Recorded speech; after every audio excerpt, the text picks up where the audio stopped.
আসসালামু আলাইকুম। জি বলেন। আপনি জানেন বাংলাদেশে আদমশুমারি শুরু হয়েছে, তো আপনার পরিবারের সদস্য সংখ্যা কয়জন সেটা আমরা গণনা করতে এসেছি। জি বলেন। জি, আপনার নামটা? দিনমজুর। না, মানে আপনার পেশা না, আপনার নাম। আমার নামই দিনমজুর।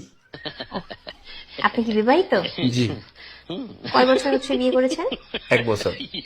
আপনার কি বাচ্চা আছে? জি 2 জন। মানে আমি 2 বিয়ে করেছি। ও আচ্ছা। আপনার স্ত্রীর নাম?